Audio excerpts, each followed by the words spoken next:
100%. All right, well, let's jump into some segments. So, if you guys remember, which you may or may not, we actually did this segment last year about this time because at the beginning of the summer every year, the American Society of Plastic Surgeons releases all of their data for the previous year. So this is the data from 2023, and so we call it the 2024 trends because obviously the data is not necessarily captured in real time and release.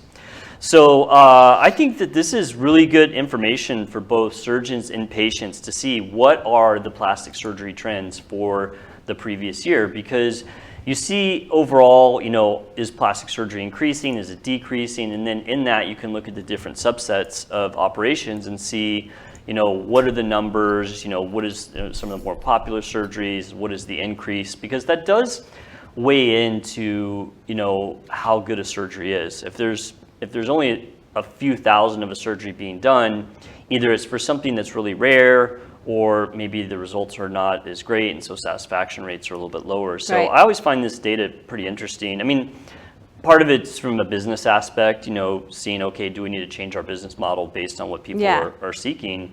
But also just to kind of learn about, what procedures are hot and what's not, what's on the downtrend. Definitely. So yeah, I thought this was pretty good. Okay, so overall for 2023, there was a 5% increase in surgeries. Okay. So just surgeries. We're not talking Botox, we're not talking lasers, fillers, just overall surgery is a 5% increase. So in 2022, there was 1.49 million cosmetic surgeries done in the United States. 2023, 1.58 million. So a 5% increase is pretty standard. That's encouraging because I think that the last year the economy has not been as great as it has been in maybe the previous years. And you always wonder, what's going to start trending downward when the economy starts to shrink a little bit and people are tightening their belts. Well, obviously it's not plastic surgery because those numbers are up. Non-invasive cosmetic procedures. So this would be like your Botox, your fillers, your lasers. It increased even more, 7% increase. So there was 23.6 million in 2022 and 25.4 million procedures done. That's pretty crazy. That's a lot. But things like Botox are very common, so it's not surprising that those numbers are higher. I literally just got some yesterday. Where'd you get it? You. I know. I probably hadn't started yet. It's a little early. Your Botox looked great last time. I thought it looked really good. So I hope you like it. You'll have to let me know. Well, I guess next or a couple weeks from now, we'll see how it's going. All right, but I did want to break down each individual one because, as consumers, it's good to know what's popular because, like I said, more often than not, surgeries that are popular for a reason. So the first group I wanted to break down, and here, actually, Travis, throw up that next slide because I just wanted to show this. It's not really zoomed in, but if anybody out there is watching this video wanted to get a complete breakdown of the numbers from year to year and then the change, percent change. This is it. You can pause the video. I think on a computer screen it should be pretty legible, although here in the studio it's pretty small. And I'm going to go over some of the highlights. So the first big category there is breasts. So there was about a 5% increase in breast surgeries across the board, 600,000 total breast surgeries. And these are cosmetic, not like cancer, not reconstruction. This is totally cosmetic. So breast surgeries made up 38% of all plastic surgery procedures. That's pretty crazy. That's nearing half, not quite, but that's believable though. Yeah, I mean, breasts are one of the absolute most popular surgeries. Of those, breast augmentation led the way. Now they lump breast augmentation in with implant exchanges, so and I think that's fair. I mean, it's breast implants, whether you're putting new ones in or changing them out. The one thing I would say about breast augmentation is, although it's number one at 304,000 total surgeries, the percent increase was actually fairly low, only 2%. And so you wonder why that is. I mean, is that because of, the concerns? We've talked about that really rare breast cancer that comes from the textured implants, which really is not an issue in the United States because we don't use those. We've occasionally talked about breast implant illness, which also is very, very rare. It affects less than 1%. But you wonder if those things popping up in the media has maybe scaled back the number of people seeking out breast augmentations. I mean, that's totally possible. Definitely, yeah. The other reason might be that we're seeing less and less saline implants these days because of the rise of silicone implants. And because of that, silicone implants tend to be changed out less frequently. And so that might be affecting the numbers as well because the implants are just lasting longer. And so because this is both new augmentations and implant swaps. Maybe that's why that's down.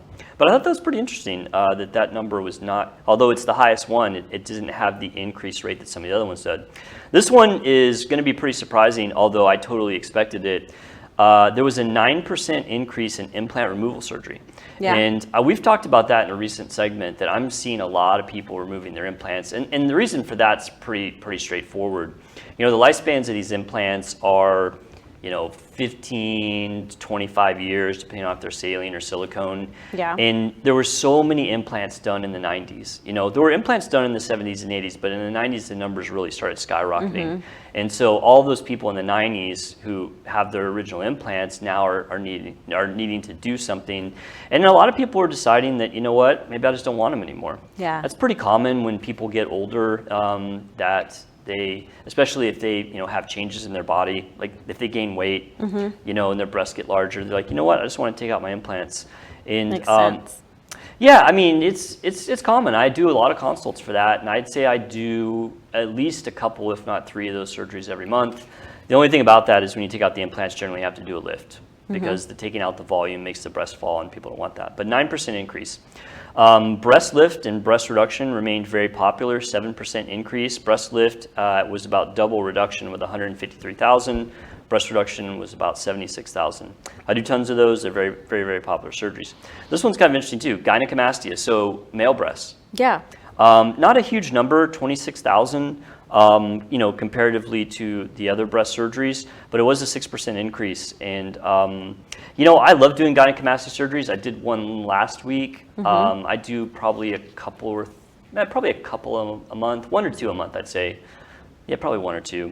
But I do them pretty regularly. And the nice thing about fixing gynecomastia surgery, if you've done some, it's pretty easy. Right. Of all the patients I've done for gynecomastia, I've never had to take one back surgery, and across the board, everyone's been happy. So good surgeries. Bummers, just insurance won't pay for that. So with the breast stuff, a couple interesting things. I think the slowing down of implant-based surgery is interesting.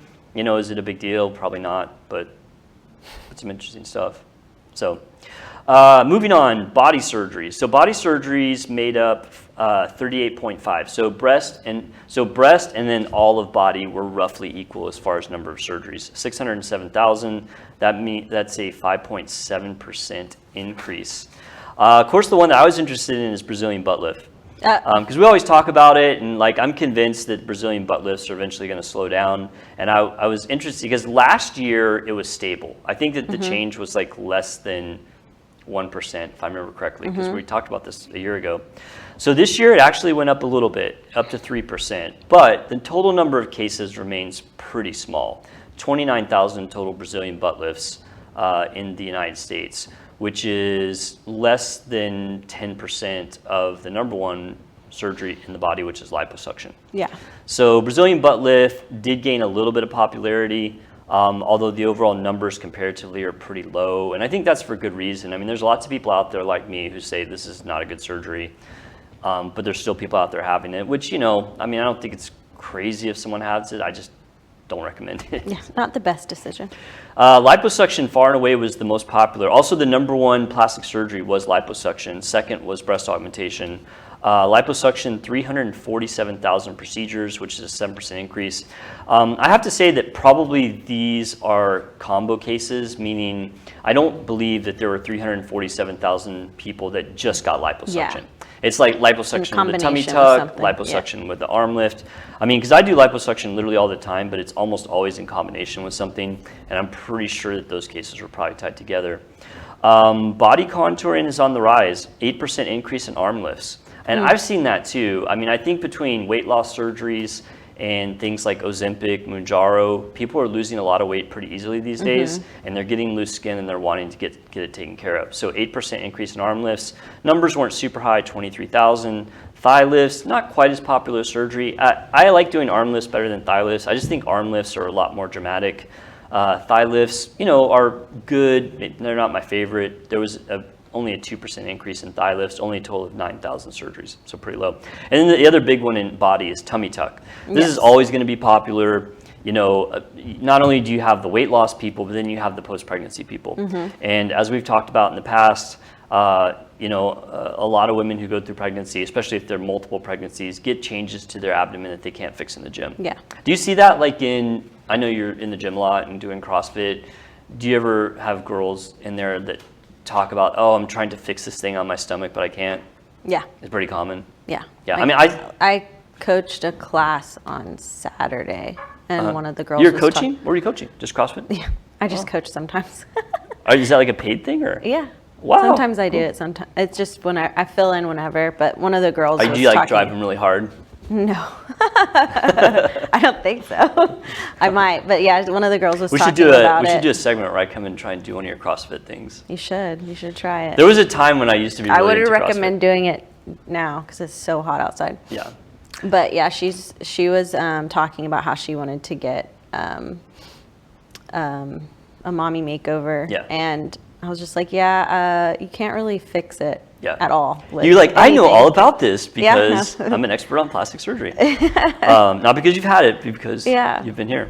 But yeah, so tummy tucks are going to always be popular. 170,000 tummy tucks done. So that's a 5% increase. And then moving on to the last big category, which would be face. Makes up 23% of surgeries. That's actually smaller than I thought it might be. 368,000 total surgeries. That's about a 5% increase as well.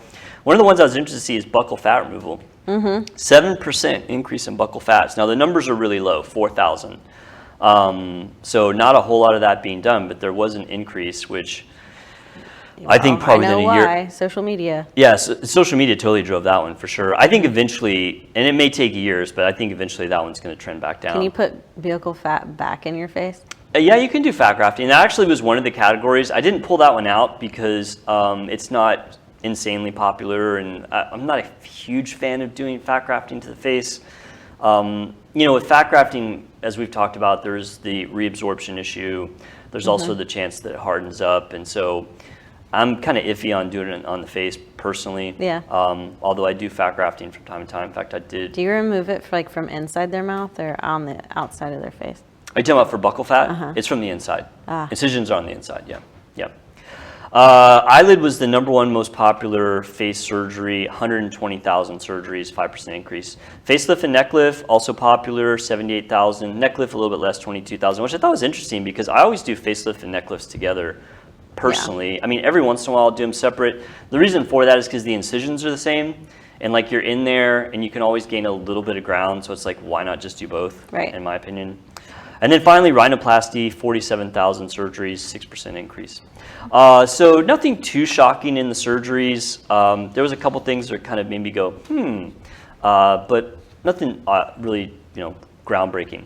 Last one is non-invasive stuff. So I throw that last pickup, Travis, so people want to see what the non-invasive procedures done. They kind of grouped some of them together oddly. Like they separated lip filler out from like face filler. They combined lasers and microneedling, which I thought was weird, but it still is pretty good information. So Botox leads the pack, 9.4 million Botox procedures done, which is a 9% increase, so that's rising. Lip filler, 1.4 million, that was a 4% increase. Fat reduction, so this would be things like Cool Sculpting, M-Sculpt, there's one other one out there I can't remember right now. This one was kind of surprising to me, a 9% increase in non-invasive fat removal. Does that work really well? Or is it like, It just depends. So I have a Cool Sculpting machine that we don't use anymore because I just think it's a little inconsistent. You'll have some people that'll get a pretty good result and then other people that don't. And,